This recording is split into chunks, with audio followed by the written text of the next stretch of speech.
Hello everyone, I am Jyoti Chauhan. So let's start. आज मैं आपको चैप्टर 7 लाइंस एंड एंगल्स समझाने वाली हूँ. लाइंस एंड एंगल्स में सबसे पहले हम समझ लेते हैं लाइन क्या होती है. Line has no end point. No end point का मीनिंग क्या है? जब आप लाइन ड्रॉ करते हैं तो लाइन के दोनों तरफ हम एरो लगाते हैं.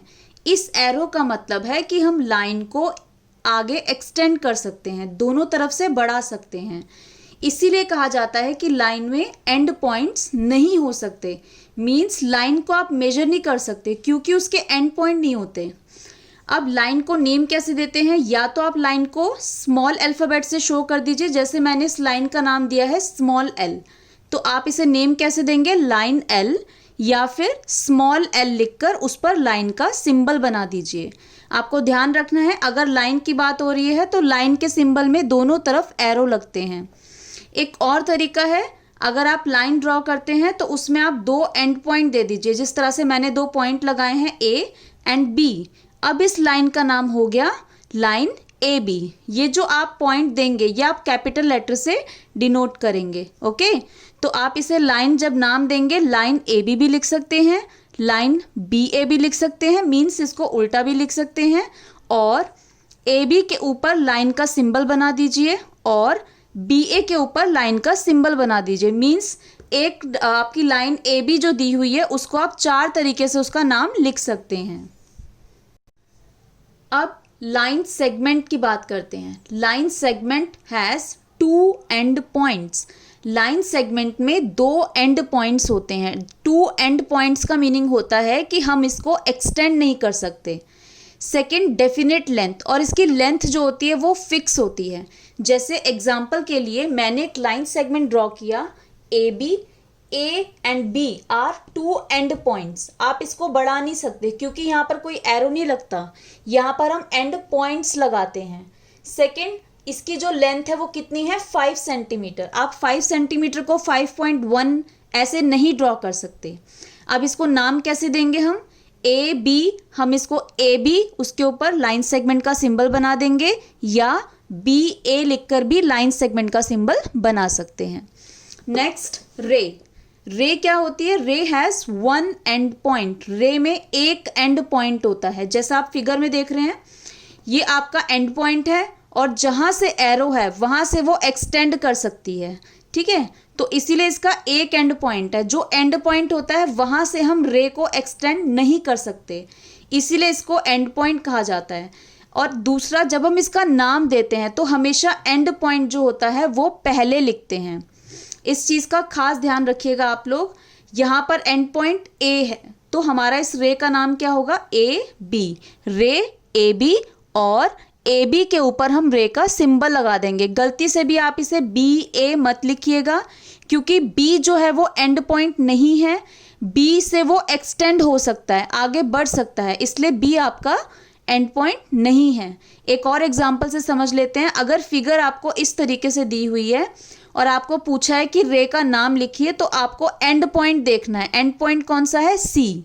This is the end point. और जहां से वो एरो हो रहा है, जिस तरफ एरो है वो आपका एंड पॉइंट नहीं है. एरो की तरफ से वो एक्सटेंड हो सकता है, इसीलिए इसको एंड पॉइंट नहीं कहते. तो इस रे का नाम हम कैसे लिखेंगे? एंड पॉइंट हमारा सी है तो इसका नाम रे सी डी या फिर सी डी लिखकर हम रे का सिंबल लगा देंगे. Now angle. An angle is formed when lines और लाइन सेगमेंट मीट. एंगल कब बनता है? जब आपकी लाइंस या लाइन सेगमेंट मिलते हैं. कैसे? आपको इन टू फिगर्स को देखिए. पहले हम लाइंस की बात करते हैं. लाइंस, अभी मैंने आपको बताया था लाइंस क्या होती हैं, जिनके एंड पॉइंट नहीं होते. तो आपकी ये फिगर, इस फिगर में आपके टू लाइंस हैं. One line is P Q and second is R S. जब ये दोनों मिले तो इसने एंगल्स बनाए. कौन से एंगल बनाए? These are the angles, this one. और जब आपके लाइन सेगमेंट मिले, लाइन सेगमेंट मीन्स ये A B is a line segment, B C is a line segment and C A is a line segment. जब आपके line segment मिले तो उन्होंने कौन से एंगल बनाए? A B and B C को मिला तो बी एंगल बना. B C and C A मिला तो सी एंगल बना. ए सी एंड ए बी मिला तो ए एंगल बना. तो मीन्स जब आपके लाइन या लाइन सेगमेंट मिलते हैं तब आपका एंगल बनता है। लास्ट क्लासेस में आपने पढ़ा था when two rays meet at common point form an angle. Angle जब टू रेज का एक कॉमन पॉइंट होता है तो वो एंगल फॉर्म करता है। This is the angle. इसमें रे कौन सी है? B A is the ray and B C is the ray. Ray मैंने आपको अभी समझाया, रे का जो एंड पॉइंट होता है उससे हम नाम स्टार्ट करते हैं। अगर आप इसको ऐसे छुपाएंगे तो बी ए आपकी रे है, अगर आप इसको ऐसे छुपाएंगे then B C is a ray. जब दोनों का एक कॉमन पॉइंट बना तो उसने क्या फॉर्म किया? उसने एक एंगल बनाया। ये एंगल किस पर बना? बी पर। तो एंगल का नाम हम कैसे लिखेंगे? This is the symbol of angle, आपको पता ही होगा। इसको हम नेम कैसे देंगे? एंगल का सिंबल लगाया, जिस पर एंगल बनता है उसको हमेशा बीच में लिखते हैं। तो आप इसे स्टार्ट कर सकते हैं A B C, angle A B C, या हम इसको ऐसे भी लिख सकते हैं C B A, angle C B है, या हम सीधा सीधा उस एंगल का नाम भी लिख सकते हैं। बी पर बन रहा है तो एंगल बी। एक और तरीका है, आप यहाँ पे इसको 1 शो कर दीजिए। इस एंगल का नाम आपने 1 शो किया तो आप इसे एंगल 1 भी लिख सकते हैं। Now types of angles. Angles कितने टाइप के होते हैं? Number 1 zero angle. Zero angle is 0 degree. Second acute angle. Acute angle is less than 90 degree, जो इस तरीके से बनता है। Then right angle. Right angle 90 degree का होता है, जो आपका ऐसे बनता है। Obtuse angle is greater than 90 but less than 180। This is the figure. Then straight angle. Straight angle is 180 degree, जो आपकी स्ट्रेट लाइन बनती है। Reflex angle. Reflex angle is greater then 180। 180 से बड़ा होता है तो इस तरीके से बनती है। And then last complete angle. Complete angle is 360 degree. तो यहां तक आप अभी तक पढ़ चुके हो। अब मैं आपको बताती हूँ इस चैप्टर में आपको नया क्या आएगा। Now complementary angles. Complementary angles क्या होते हैं?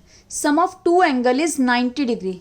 जब दो एंगल्स का सम आपका 90 डिग्री आता है तब हम उन एंगल्स को बोलते हैं कॉम्प्लीमेंट्री एंगल्स। एग्जाम्पल देखिए, मैंने एक फिगर ड्रॉ करी, आपके लिए दो एंगल्स मैंने ड्रॉ किए, one is 30 degree and other is 60 degree. आपसे मैंने पूछा आर दे कॉम्प्लीमेंट्री एंगल, तो आप क्या करेंगे? आप इन दोनों का सम करेंगे। 30 + 60 आपका आ गया 90।